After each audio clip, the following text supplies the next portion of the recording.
Alright, usap sa inyo mga kababayan. Ako nga po pala si Jake Magnus at nandito na naman po kayo ulit sa Jake Magnus TV at sa Facebook page po natin. Nandito na naman po kayo ulit sa Jake Magnus mga kababayan. So ito po pag-uusapan po natin ay walang iba lang naman kung hindi itong isang balita mga kababayan na kung saan pahiya po ng matindi itong sina Alputera mga kababayan at yung mga vlogger na kasama niya at ito pong allegedly na nagpipinan sa kanila na si LRY aka Small Boy dahil po sa pinaggagawa mga kababayan nito pong nitong si Rowena Guanzon. Dahil etong si Rowena Guanzon po mga kababayan ay tila hinahanap po ang ating mahal na presidente mga kababayan, pero dahil po sa bidyong ito napahiya po lahat ng mga sumusuporta kay Sara Duterte. So ngayon mga kababayan, pakinggan po natin itong mga pinagsasasabi ni Rowena Guanzon. Ano po kung paano niya hanapin at siraan ang ating mahal na presidente. Ito ay play po natin mga kababayan.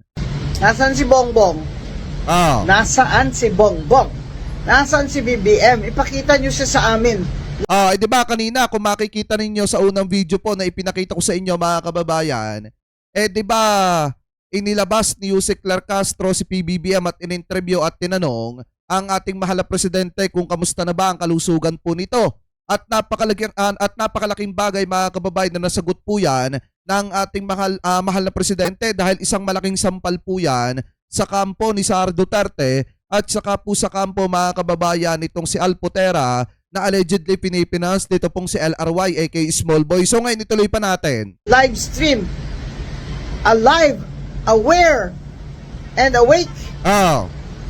Kasi Mamaya ipapakita ko sa inyo kung paano po mapahiya ito. pag yung diverticulitis na yan, diverticulitis, dumugo na yung large intestine niya, kailangan na yan ng surgery. Pag nag-surgery si BBM, syempre general anesthesia yun. Ayon sa ating batas. Diba? Temporarily incapacitated siya. And if he's temporarily incapacitated, the Vice President assumes office. Diba? Gusto nilang may mangyaring masama sa presidente para maiupo si Sara Duterte mga kababayan, bigo po sila sa mga panalangin nila na may mangyari po masama kay PBBM dahil maliwanag naman po na ang ating mahal na presidente buhay na buhay at okay na okay mga kababayan. Bakit po natin nasabi? Dahil kung titingnan nyo mga kababayan, ayon po dito sa nakita nating balita galing po sa Abante News Online, kapo-post lamang po nito, sabi po dito, PBBM buhay na buhay ngayong araw ng kagitingan. Pinangunahan ni Pangulong Ferdinand R. Marcos Jr. sa Mount Samat na National Shrine sa Pilar, Bataan ang paggunita sa ika-84 na araw ng kagitingan ngayong Huwebes, Abril 9 mga kababayan. So yan maliwanag ang ating mahal na presidente, ayos po ang kalusugan at buhay na buhay mga kababayan na umattend pa nga ng araw ng kagitingan, sumama sa paggunita ng araw ng kagitingan. So ngayon kung titingnan nyo po, yan ba yung sinasabi ni Rowena Guanzon na may karamdaman mga kababayan? Di ba dapat mas nag-aalala tayo sa karamdaman sa pag-iisip allegedly nito pong si Rowena Guanzon. Kasi kung titingnan nyo, sa sobrang panalangin nila na ang ating mahal na presidente ay mawala na mga kababayan, nakalimutan na po nila na yung Vice President na gusto po nilang iupo, nahaharap po sa issue ng impeachment mga kababayan. Nahaharap sa napakatinding issue ng impeachment at takot na ngang umattend sa patawag po ng Committee on Justice. Di po ba dapat yan yung isa sa iniisip nito pong si Rowena Guanzon? Na yung impeachment ni Sara Duterte mga kababayan, papalapit na ng papalapit. At kapag ka po yan ay napagbotohan sa Mayo at nakakuha ng 1/3 na boto, hihiringin na yan mga kababayan, magkakaroon na yan ng trial sa Senado. At yan yung kinakatakutan ni Sara Duterte mga kababayan. At saka di ba dapat Rowena Guanzon, kung mahal mo ang Pilipinas, dapat ang pinagsasabihan mo at ang hinahanap mo si Bato de la Rosa na hanggang ngayon hindi pa rin pumapasok at hindi pa rin nagtatrabaho pero diretso ang pagkamal at pagsweldo ng pera ng mga kababayang Pilipino po natin. Dapat yun ang hinahanap mo. Hindi yung taong nagtatrabaho. Maliwanag naman na si PBBM po ay buhay na buhay, alive na alive mga kababayan na umattend pa nga at sa paggunita ng ika-84 ng Araw ng Kagitingan diyan po sa Bataan. Anyway, eto ituloy pa natin. Diba? Pwede ba yun? Habang siya ay nasa operating table at unconscious siya, ay Oh, ito literal na fake news to mga kababayan ha. Literal na fake news po 'yan. cabinet pa rin ang acting? Hindi naman pwedeng ganon. Kasi may constitution naman po tayo. Kung mamatay siya dyan sa operating table, pag unconscious siya dahil naka-under anesthesia siya, he is temporarily incapacitated and the Vice President must assume office. Bongbong. Nasa Oh, ayan na mga kababayan. Alam niyo ba kung bakit ipinipilit nila na ang presidente po mga kababayan ay mawala kahit malusog naman ang pangatawan at buhay na buhay? Kasi kinakabahan po sila sa pag-usad ng impeachment mga kababayan ni Sara Duterte. Hindi na po nila alam kung ano ang gagawin nila para maisalba si Sara Duterte sa kanyang impeachment dahil napakabigat po talaga ng mga paratang kay Vice President Sara Duterte.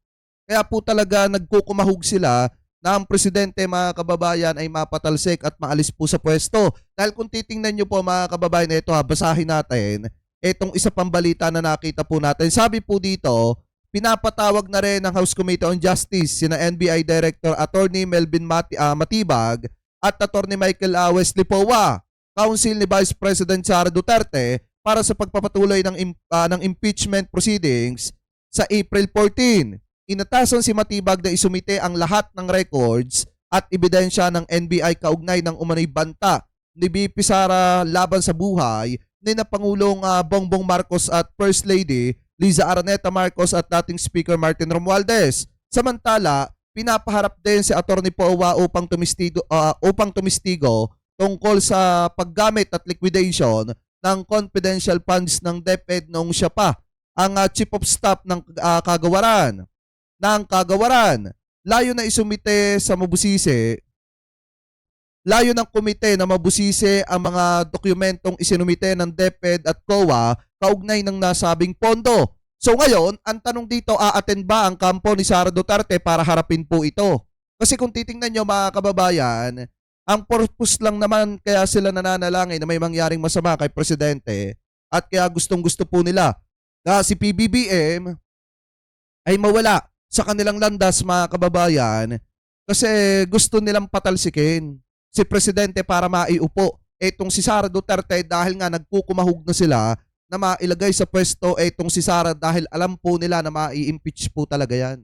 Alam nila na makakasuhan din at makukulong din yan. Kasi after nung impeachment niya, kapag ka na-impeach po siya mga kababayan, malaki ang posibilidad na yan po ay makulong din dahil sa mga kaso nakakaharapin po niya. Katulad po ng mga plunder mga kababayan at yung mga pagnanakaw ng pera ng mga kababayang Pilipino po natin, yung mga panunuhol po niya. Ano po yung mga malversation niya mga kababayan at yung kanyang iba pang mga kagaguhan na pinaggagawa. Kaya nga malaki po ang posibilidad na itong si Sara Duterte ay magbayad po talaga sa hulihan. Kaya takot na takot ang kanilang kampo, lalo na ang kampo nitong si LRY, aka Smallboy at na itong si Alputera at ng mga vlogger nila, at ito pong sina Rowena Guanzon at itong sina Sara Duterte mismo, kasi alam po talaga nila na makukulong mga kababayan itong si Sara Duterte at alam din nila na mai-impeach po ito. Ano po, dahil sa dami ng mga kasalanan na pinaggagawa nito at matitibay yung mga ebidensya laban po sa kanya. At saka ang isang ikinatatakot na mga yan dyan, kaya po nagkukumahog sila na mailagay agad sa pwesto itong si Sara Duterte ay dahil nga mga kababayan, natatakot itong si Sara Duterte na harapin ito pong si Ramil Madriaga. Kasi anytime, pwedeng ikanta lahat-lahat ni Ramil Madriaga yung lahat ng nalalaman niya mga kababayan laban po dito kay Sara Duterte. At anytime, pwede rin sabihin ni Madriaga lahat ng mga ipinagbilin at iniutos sa kanya ni Sara Duterte nung siya pa ang tauhan nitong si Sara Duterte. At ang isa pa dito mga kababayan walang kawala itong si Sara Duterte dito po sa hinihingi ng Committee on Justice na record at mga ebidensya dito po sa NBI mga kababayan patungkol po sa pagbabanta sa buhay ni PBBM, sa buhay ng First Lady at ng dating House Speaker. Kasi lahat tayo naging saksi doon Lahat ng mga kababayang Pilipino po natin napanood at nakita yung ginawa po niyang pagbabanta. Kaya ito po talagang si Sara Duterte, wala po talagang kawalayan mga kababayan. Malaki po talaga ang posibilidad na yan po ay magbayad sa ayaw at sa gusto po niya. Malaki po talaga ang posibilidad mga kababayan na yan pong si Sara Duterte talagang ma-impeach. Kaya po natatakot ang kanyang kampo at nagmamadali na patalsikin si PBBM. Kasi alam nila mga kababayan na mai-impeach po talaga etong si Sara Duterte. Dito pa nga lang, oh, 'di ba? Napakaliwanag pa nga lang mga kababayan, ito pa nga lang ebidensyang ito.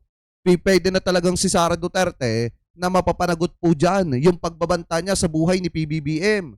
At saka po ni First Lady at ang dating House Speaker. Kasi kahit pa sabihin nila na conditional threat yan mga kababayan, still a threat. Pagbabanta pa rin po yan sa buhay ng ating mahal na presidente at yung mga paglustay ng pera na mga kababayang Pilipino po natin, malabo pong matakasan yan ni Vice President Sara Duterte. Ano po, kasi mga kababayan, kahit itago niya yung kanyang mga pananagutan, matitibay naman yung mga ebidensya laban po sa kanya, lalo na at buhay etong si Ramil Madriaga na handang tumistigo patungkol po sa kanyang mga pagnanakaw na ginawa. Ano po mga kababayan? So kayo, kung kayo po ang tatanungin, ano po masasabi ninyo, hingil po dito sa nakakahiyang pinaggagawa ng kampo nitong si LRY aka Small Boy at na ito pong sina Alputera. At ano rin po masasabi ninyo hingil po sa pinaggagawa dito pong si Rowena Guanzon at ng kampo mismo ni Sara Duterte para lang matakasan ni Sara yung kanyang posibleng pananagutan. Ano po, so comment below na lamang po mga kababayan kung ano po masasabi nyo hingil po sa usapin na yan. Natin nalakay po natin at bago po tayo pansamantala magpaalam, nais ko lamang po magpasalamat sa lahat ng Team Replay na hindi po nakakalimutan mag-iwan ng inyong mga komento, mag-like ng ating mga video at mag-subscribe dito po sa ating YouTube channel. Maraming salamat din po sa lahat ng Team Replay na hindi po nakakalimutan na wag po mag-skip ng ating mga ads. Thank you po. Ingat po kayo palagi. God bless po. Maraming salamat po mga kababayan. Thank you po.